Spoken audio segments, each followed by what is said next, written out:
কি শাস্তি হ'ব অনিল শৰ্মাৰ নিজে পতা জালত এতিয়া ফচি মৰিছে অনিল শৰ্মা। অনিল শৰ্মাই 6 লাখ টকাৰ লোভত পৰিছিল আৰু 6 লাখ টকাৰ লোভত পৰি অনিল শৰ্মাই যিটো কাম কৰিছিল আৰু তাৰ বাবে এতিয়া অনিল শৰ্মা এতিয়া আৰক্ষীৰ লকাপত। 6 লাখ টকা আত্মহাত কৰা পৰিকল্পনা কৰিছিল ঠিকেই, কিন্তু পৰিকল্পনা কৰাৰ মতেহে সক্ষম নহ'লে সেই আত্মহাত কৰিবলৈ সেই 6 লাখ টকাটো, আৰু তাৰ পাছত এতিয়া আৰক্ষীৰ লকাপত পৰিছে অনিল শৰ্মা।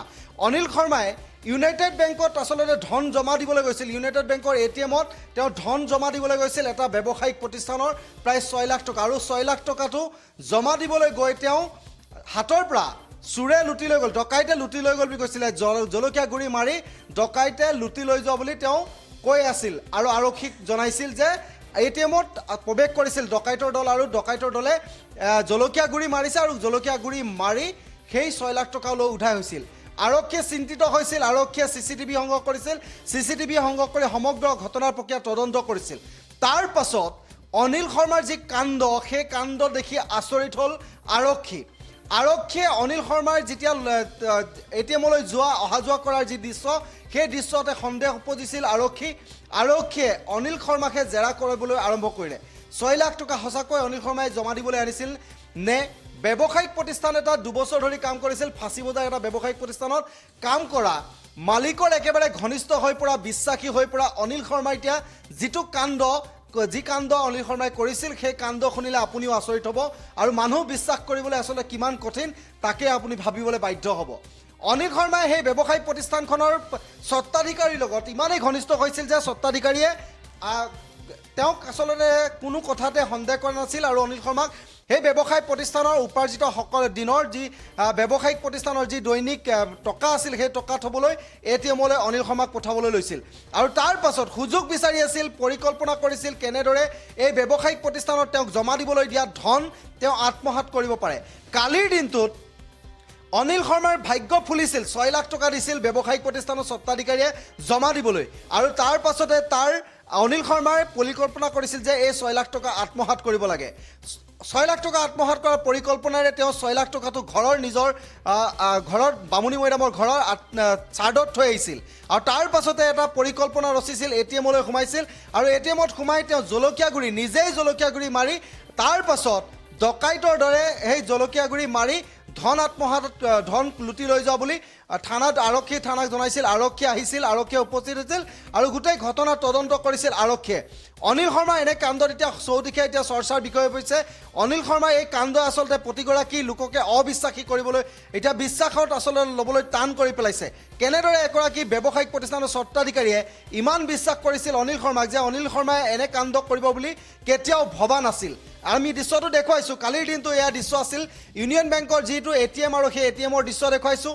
তাত আৰক্ষী কেনেধৰণে উপস্থিত হৈছে, পলিথিনত কেনেধৰণে জলকীয়া গুৰি লৈ আহিছিল, ঘৰৰ পৰাই জলকীয়া গুৰি লৈ আহিছিল, আৰু জলকীয়া গুৰি মাৰি এটিএমত প্ৰৱেশ কৰি জলকীয়া গুৰি মাৰি তেওঁ ডকাইতে লুটপাট চলালে বুলি ইতিমধ্যে আৰক্ষীক জনাইছিল।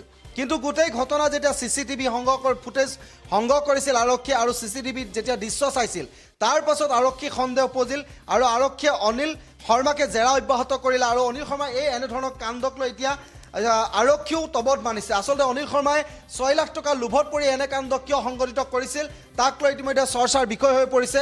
6 লাখ টকাই আচলতে অনিল শৰ্মাৰ চকুত আচলতে 6 লাখ টকাৰ যিটো সপোন, সেই সপোন বাস্তৱ নহ'ল। এতিয়া আৰক্ষী লকাপত আছে অনিল শৰ্মা।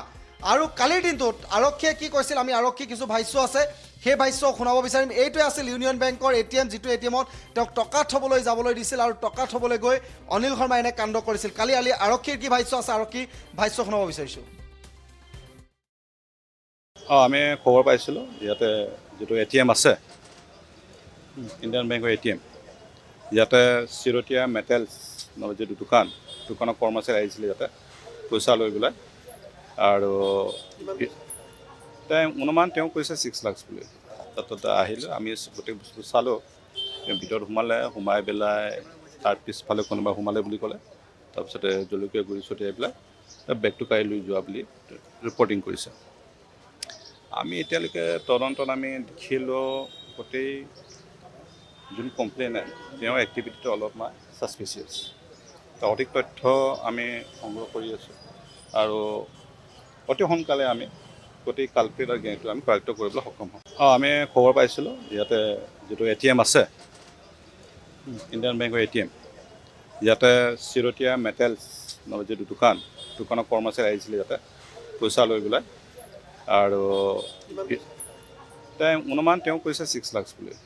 তাতে আহিলোঁ, আমি গোটেই বস্তু চালোঁ, ভিতৰত সোমাই পেলাই তাৰ পিছফালে কোনোবা সোমালে বুলি ক'লে। তাৰপিছতে জলকীয়া গুড়ি ছটিয়াই পেলাই বেগটো কাঢ়ি লৈ যোৱা বুলি ৰিপৰ্টিং কৰিছে। আমি এতিয়ালৈকে তদন্তত আমি দেখিলোঁ গোটেই যোন কমপ্লেইনাৰ তেওঁৰ এক্টিভিটিটো অলপমান ছাছপিচিয়াছ।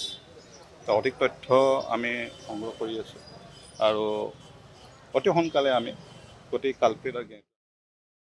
যিকোনো খবৰৰ বাবে যোগাযোগ কৰক 7099017330 লগতে 709911